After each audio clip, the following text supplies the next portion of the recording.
What's happening, folks? Back with another reaction, back with Loreena McKennitt for the second time, and this time we're going to begin going through an album. So first off, shout out to Yvonne, who provided a lucky dip, and that was my first exposure to Loreena's music, and thank you again to Michaela, who has sent a great many things, including what I believe is a 1994 album called The Mask and Mirror, though I think this is like a 2006 reissue.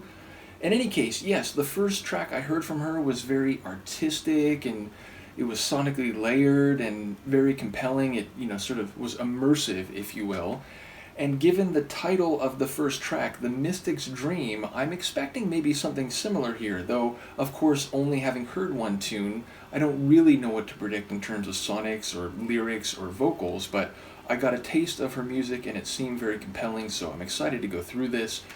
And yeah, as to the title, The Mystic's Dream, a mystic, someone who marshals, maybe even conjures or otherwise is conversant in metaphysical or preternatural phenomena and affairs, which is to say a realm that is purported to be beyond the reach of the empirical or the logical, something which can be channeled or at least experienced, if not exactly understood in the way that more logical or indeed scientific ideas might be, and then to take it into the world of dreams where realities and experiences beyond the terrestrial or physical are possible, and where one, where one is lucid, one can transcend what is normal or indeed possible in a life trajectory. Otherwise, it seems to then take it even more to an expansive or unlimited possibility. So yeah, it feels like there's a lot of magic in the air. Let's give it a listen and see what it's all about, or what I can catch on a first listen. This is Loreena McKennitt, and the track is The Mystic's Dream, the first tune on her 1994 album, The Mask and Mirror.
Well, perhaps fittingly, given the title and the snippets I took away from the lyrics, where in this case I caught a few, but I was just so overwhelmed by the song overall that I'm going to have to re listen to it a number of times to catch more of them. But perhaps fittingly, I feel like there's no way I can articulate in words, in logical language, the incredible sonic immersion I just heard. So immersive, yes. Magical, yes.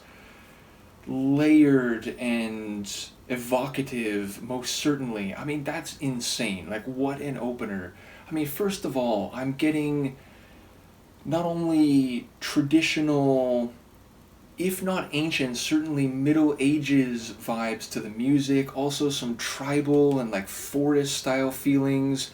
The vocals, those chant vocals, give me like a druid type of feel. We're making references to the crescent moon at like crimson waves, like, and yet it still seemed deeply personal because it's talking to another person. I mean, I'm overwhelmed. So first of all, we have these drums, which especially flourished and became a more central feature after a couple minutes of this ambient intensity and evocative atmosphere, which again makes me feel like I was transported back to a druid ceremony in the, early or like late ancient period or early Middle Ages.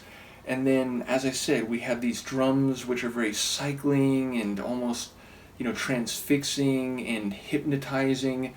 Then we have a bagpipe. Have I mentioned I'm a big fan of the bagpipe? I don't know if it's like my, Irish/Celtic heritage, although I'm actually like more Germanic, but that's beside the point. But I really do enjoy a good bagpipe. And then there were stringed instruments, I think both bowed and plucked. Her vocals have this, I mean, I don't even know how to describe it. Like, in one sense, it reminds me of some of Tori Amos's singing, but then also, and this is like a real, like, obscure reference, there was like a one-off album by a group called Ayahuasca, and it's more like punk rock meets folk music meets metal, which I know that sounds like a crazy synthesis, but some of the lead singers' vocals in that group have this like ancient Celtic tribal type of feel, and Loreena was definitely doing that for parts, even though there are other moments where it felt more like, let's say, normal or like true vocals. So yes, ethereal, expressive, immersive. I don't quite know what's happening, but it feels like she was talking at certain points, not just about the moon, but about a dream and this, reality or mental experience that exceeds or is distinct from a more, empirical and terrestrial type of environment. I'm seeing again these ancient forests, a moon that is shining down over an ancient land. I'm feeling like transported. I think that's the best way to describe this, transported, which not only if you're talking about something that is mystical and thus, you know, incapable of being characterized in, let's say, more scientific or empirical language, but then a dream, which is this ephemeral, sometimes surrealist type of experience that if you try to capture it, it feels like it recedes away from you. You know, sometimes like when you wake up, you have a sense of what you're dreaming, but the more you try to put it into words, the more it eludes you or it eludes a specific description. That's how this song felt. So just a sonically rich and incredibly enjoyable experience, transcendent emotionally, vocally incredible, and just the composition. And I feel like that was long. It was like maybe 8 minutes or something like that. Yeah, close to it, more than 7.5. So just a remarkable tune to open an album with. I'm very much looking forward to the rest of this, and if anything on the remainder of the album is even the slightest like this, wow, I am very interested. So once again, thank you to Michaela for sending this. Thank you to Yvonne for putting Loreena on my radar. Although, again, I guess I had this CD technically before I did that Lucky Dip, but I didn't know what was waiting for me in the goodies that I have been sent. So just an absolutely incredible opener. Looking forward to more. Let me know what you think, and I will see you next time. Peace.